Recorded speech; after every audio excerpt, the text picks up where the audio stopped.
नमस्कार दोस्तों, आपका स्वागत है आपके अपने चैनल पर। चैप्टर 1 शब्दों की शक्ति। सारांश। हमारे बोले गए शब्द न सिर्फ दूसरों को प्रभावित करते हैं बल्कि हमारा आत्मविश्वास भी बनाते या बिगाड़ते हैं। सही समय पर कहे गए शब्द रिश्तों को बना सकते हैं। उदाहरण, अगर कोई बच्चा परीक्षा में फेल हो जाए और आप कहें तू बेकार है तो उसका मनोबल गिरता है। लेकिन अगर आप कहें कोशिश अच्छी थी, अगली बार जरूर पास होगा, तो उसे हिम्मत मिलती है।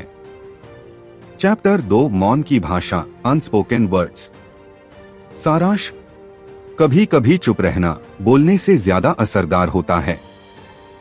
मौन भी एक तरीका है संवाद का जो स्थिति को बेहतर ढंग से संभाल सकता है। उदाहरण, किसी बहस के बीच अगर आप कुछ न कहें और शांत रहें तो सामने वाला खुद शांत हो जाता है। आपकी चुप्पी एक मजबूत जवाब बन जाती है। चैप्टर 3 शब्दों का चुनाव कैसे करें। सारांश। हर परिस्थिति में क्या बोलना है ये सोच समझकर तय करना चाहिए। शब्दों का चुनाव बुद्धिमानी से करने से आप विवाद और गलतफहमियों से बच सकते हैं।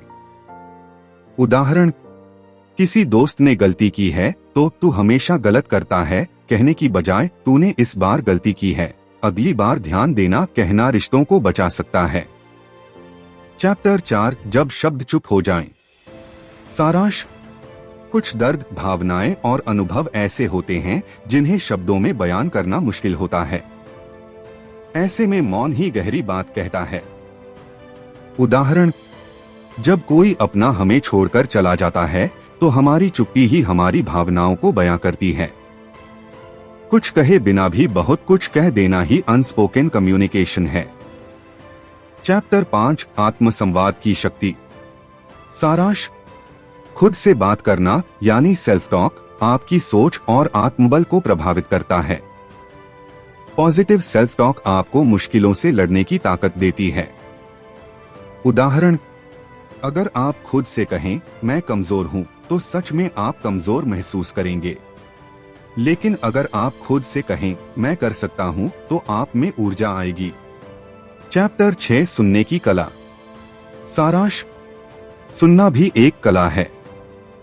अच्छा श्रोता बनना आपके संबंधों को मजबूत करता है और दूसरों की बात को समझने की गहराई देता है। उदाहरण, अगर कोई अपना दुख सुना रहा है और आप बीच में टोकते हैं तो वो बुरा मान सकता है। लेकिन अगर आप पूरी बात ध्यान से सुने तो उसे राहत महसूस होती है। चैप्टर 7 नकारात्मक शब्दों का असर। सारांश। नकारात्मक शब्द किसी की आत्मा तक को घायल कर सकते हैं। इनका प्रभाव लंबे समय तक बना रहता है और आत्मविश्वास को कमजोर कर देता है। उदाहरण, बचपन में किसी को तू बेवकूफ है कहना उसके मन में एक छाप छोड़ देता है जो उसकी पूरी जिंदगी में उसका पीछा कर सकती है। चैप्टर 8 शब्दों से जीवन को दिशा। सारांश। शब्द सिर्फ बात करने के लिए नहीं बल्कि किसी के जीवन को दिशा देने का माध्यम भी हैं। एक प्रेरक वाक्य किसी का जीवन बदल सकता है। उदाहरण, तुम ये कर सकते हो जैसे शब्द किसी को हिम्मत दे सकते हैं जो खुद को हारा हुआ मानता हो। तो दोस्तों, ये थे सफलता के 8 गोल्डन रूल्स। कौन सा नियम आपको सबसे ज्यादा पसंद आया? नीचे कमेंट में जरूर बताइए। वीडियो अच्छा लगे तो लाइक करें, शेयर करें और सब्सक्राइब करें हमारे चैनल को। मिलते हैं अगले वीडियो में, तब तक के लिए जय हिंद, धन्यवाद।